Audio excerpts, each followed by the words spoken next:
আপনারা দেখছেন টিভেন24 news network. সবশেষ আপডেটে স্বাগত জানাচ্ছি আমি তাসমিয়া টুম্পা। আমেরিকার সঙ্গে কয়েক সপ্তাহের সংঘাত আপাতত থেমে থাকলেও আলোচনার টেবিলে দ্রুত ফিরতে আগ্রহ দেখাচ্ছে না ইরান। দেশটির নেতারা মনে করছেন বর্তমান অচল অবস্থা তাদের জন্য ক্ষতিকর নয়, বরং সময় যত গড়াবে প্রেসিডেন্ট ডোনাল্ড ট্রাম্পের ওপর রাজনৈতিক ও অর্থনৈতিক চাপ তত বাড়বে। সেই সুযোগে নিজেদের প্রধান দাবি বিশ্বের অন্যতম গুরুত্বপূর্ণ নৌপথ হরমুজ প্রণালীর ওপর কার্যকর নিয়ন্ত্রণের আন্তর্জাতিক স্বীকৃতি আদায়ের চেষ্টা চালিয়ে যেতে চায় তেহরান। ইরানের আকাশে কয়েকদিন ধরে আর বোমা বা ক্ষেপণাস্ত্র হামলার শব্দ শোনা যাচ্ছে না, তবে দেশটির কর্মকর্তারা স্পষ্ট জানিয়ে দিয়েছেন এটিকে তারা আনুষ্ঠানিক যুদ্ধবিরতি হিসেবে দেখছেন না। একই সঙ্গে তারা বলছেন আমেরিকার সঙ্গে সরাসরি আলোচনায় ফেরারও কোনো তাড়া নেই তাদের।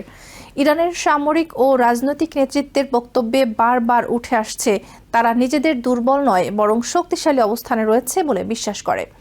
সামরিক কর্মকর্তারা যুদ্ধক্ষেত্রে সাফল্যের দাবি করছেন, আর কূটনীতিকরা আমেরিকার সেই দাবি প্রত্যাখ্যান করছেন যে তেহরান নাকি মরিয়া হয়ে আলোচনায় ফিরতে চাইছে।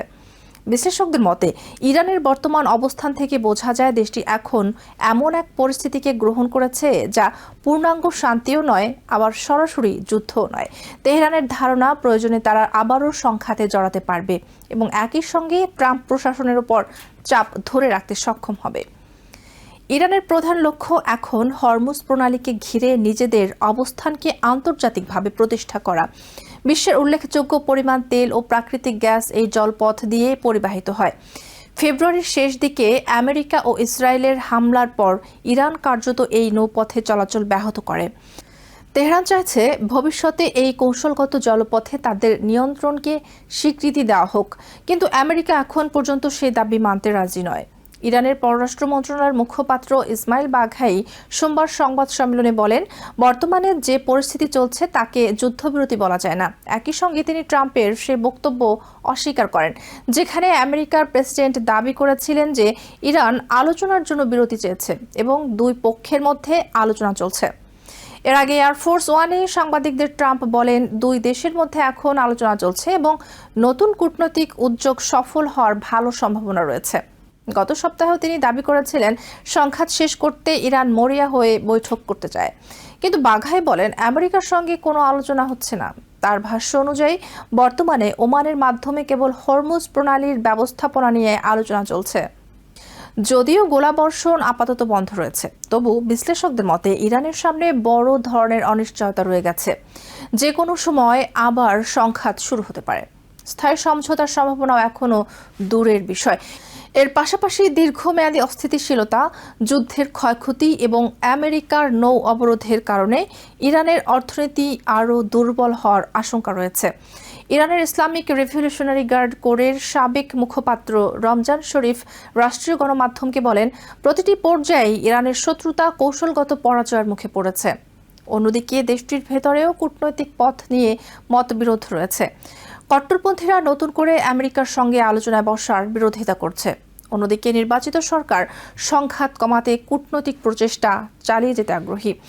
রাজনৈতিক ঝুঁকি বিশ্লেষণ প্রতিষ্ঠান ইউরেশিয়া গ্রুপের জ্যেষ্ঠ বিশ্লেষক গ্রেগরি ব্রিউর মতে, ইরানের নেতৃত্ব বিশ্বাস করে সময় তাদের পক্ষেই রয়েছে। তার ভাষায়, ইরান মনে করছে তারা ট্রাম্পের তুলনায় অনেক বেশি সময় ধরে অর্থনৈতিক ও সামরিক চাপ সহ্য করতে পারবে।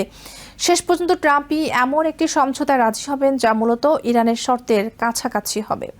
সাম্প্রতিক সংঘাত শুরুর পর আন্তর্জাতিক বাজারে তেলের দাম দ্রুত বেড়ে যায়, ফলে আমেরিকার জ্বালানির দামও বাড়তে শুরু করে। পরে দুই পক্ষ হামলা স্থগিত করায় তেলের দাম কিছুটা কমে আসে, তবে যুদ্ধ পুনরায় শুরু হলে পরিস্থিতি আবারও অস্থির হয়ে উঠতে পারে। ট্রাম্প প্রশাসনের জন্য সেটি বড় রাজনৈতিক চ্যালেঞ্জ হয়ে দাঁড়াবে। অন্যদিকে আমেরিকার সামরিক পরিকল্পনাকারীদেরও একাধিক উদ্বেগ রয়েছে। বিমান প্রতিরক্ষা ব্যবস্থার ক্ষেপণাস্ত্রের মজুদ কমে আসা, উপসাগরীয় অঞ্চলে সংঘাত ছড়িয়ে পড়ার আশঙ্কা এবং বৈশ্বিক জ্বালানির সরবরাহে নতুন সংকট, সব মিলিয়ে নতুন করে পূর্ণাঙ্গ যুদ্ধ শুরু করা সহজ সিদ্ধান্ত নয়। ওয়াশিংটন ইনস্টিটিউটের জ্যেষ্ঠ গবেষক ফারজিন নাদিমের মতে, ইরানের হাতে ঠিক কত ক্ষেপণাস্ত্র রয়েছে তা নিশ্চিতভাবে বলা কঠিন। তার ধারণা 2025 সালের জুনে ইসরায়েলের সঙ্গে সংক্ষিপ্ত যুদ্ধের পর থেকে বর্তমান সংঘাত শুরুর আগ পর্যন্ত ইরান প্রায় 700 থেকে 1000 কঠিন জ্বালানি চালিত ব্যালিস্টিক ক্ষেপণাস্ত্র তৈরি করে থাকতে পারে। তবে তরল জ্বালানি চালিত ও ক্রুজ ক্ষেপণাস্ত্রের প্রকৃত সংখ্যা নির্ধারণ করা আরও কঠিন। উন্মুক্ত সূত্রে পাওয়া তথ্য অসম্পূর্ণ হওয়ায় ইরানের প্রকৃত সামরিক সক্ষমতা নিয়ে ধোঁয়াশা রয়ে গেছে। তবে নাদিমের মূল্যায়ন, ইরান, আমেরিকা ও ইসরায়েল উভয়ের বিরুদ্ধে দীর্ঘমেয়াদী পূর্ণাঙ্গ যুদ্ধে ফিরতে চায় না। সাম্প্রতিক সাক্ষাৎকারগুলোতে ইরানি কর্মকর্তাদের বক্তব্য থেকে ইঙ্গিত মিলেছে, ক্ষেপণাস্ত্রের মজুদ কমে আসা কিংবা দ্রুত ব্যবহারযোগ্য অবস্থায় না থাকাও সংঘাত থামানোর অন্যতম কারণ হতে পারে।